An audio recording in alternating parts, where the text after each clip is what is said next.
మన దేశంలో ఉన్న అత్యంత ప్రమాదకరమైన శక్తివంతమైన ఆయుధాల గురించి ఈ రోజు తెలుసుకుందాం. ఈ ఆయుధాల్లో కొన్ని మన మిత్ర దేశాలు ఫ్రాన్స్, రష్యా నుండి తీసుకున్నవైతే మరికొన్ని మన మేధావులు, మన డిఆర్డిఓ సైంటిస్టులు స్వదేశీ పరిజ్ఞానంతో తయారు చేసిన అద్భుతాలు.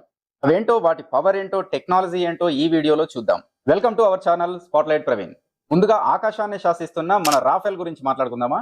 Weapon Dassault Rafale, origin France, the 4.5 generation fighter jet. ఇంట్లో ఒక ముఖ్య విషయం ఏంటంటే దీని ఆమ్నిరోల్ కెపాసిటీ, అంటే ఒకేసారి గాల్లోని టార్గెట్స్ ని, భూమి మీద టార్గెట్స్ ని టార్గెట్ చేయగలదు. దీనిలో ఉన్న మీటియర్ మిసైల్ దాదాపు 100 కిలోమీటర్స్ దూరంలో ఉన్న శత్రు విమానాన్ని కూడా కంటికి కనిపించకుండానే పేల్చేయగలదు. చైనా, పాకిస్తాన్ దగ్గర కూడా లేని టెక్నాలజీ ఇది. నెంబర్ 2 వచ్చేసి మన సొంత గడ్డపై తయారైన చిరుతపులి లాంటి తేజస్. ఇది ఒక super sonic fighter jet. Weapon HAL Tejas MK1A. Origin India, indigenously developed. మనమే సొంతంగా తయారు చేసుకున్నాం. స్పెషాలిటీ, ఇది వరల్డ్ లోనే అతి తేలికైన super sonic fighter jet. Speed 2200 km/h. దీని బాడీని కార్బన్ ఫైబర్ కంపోజిట్స్ తో తయారు చేశారు. అందుకే రాడార్లకు ఇది అంత తొందరగా దొరకదు. మన దేశీయ తయారీకి ఇది నిలువెత్తు నిదర్శనం. డెల్టా వింగ్ డిజైన్ కారణంగా క్విక్ గా మలుపు తిరగగలదు. గాల్లోనే ఫ్యూయల్ ని నింపుకునే సామర్థ్యం దీనికి ఉంది. నంబర్ 3, ఇప్పుడు అసలు సీసలైన గేమ్ చేంజర్ దగ్గరికి వద్దామా. ఎక్కడో 1000 కిలోమీటర్ల దూరంలో ఉన్న శత్రువుని కూడా మసి చేయగల సత్తా మనకుంది తెలుసా. అదే అగ్ని 5 మిసైల్. ఇది ఒక ballistic missile. Origin India, DRDO. ఇది కూడా మనమే తయారు చేసుకుంటున్నాం. రేంజ్ 5000 to 8000 కిలోమీటర్స్ సుమారు. దీన్ని ప్రయోగిస్తే చైనా బీజింగ్ వరకు కూడా వెళ్తుందని నిపుణులు చెప్తున్నారు. దీని పవర్ మామూలుగా ఉండదు.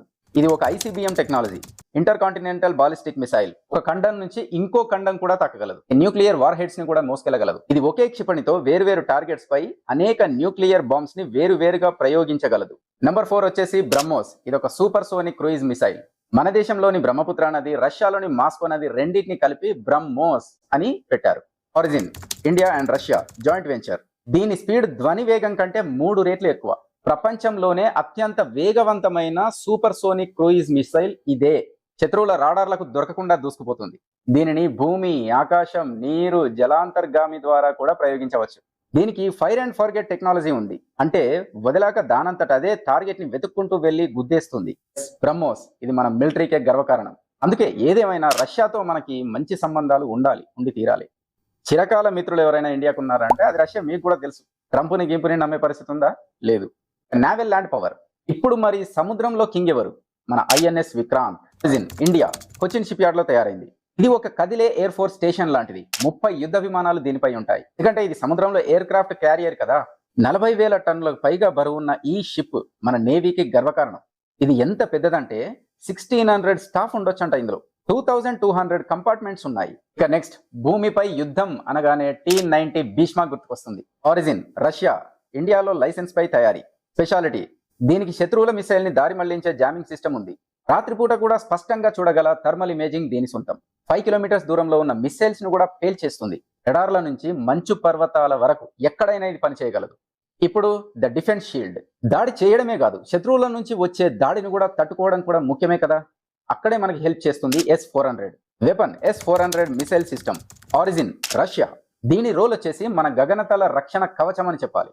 కెపాసిటీ 400 కిలోమీటర్స్ దూరంలో వచ్చే శత్రు విమానాన్నైనా మిస్సైల్నైనా గాలిలోనే పేల్చేస్తుంది. చుట్టూ 360 డిగ్రీస్ ప్రొటెక్షన్ ఇవ్వడం దీని స్పెషాలిటీ. ఒకేసారి 36 టార్గెట్స్ పై గురిపెట్టగలదంట. ఇది మన దగ్గర ఉండడం పాకిస్తాన్, చైనాలకు పెద్ద తలనొప్పి అని తెలుసా.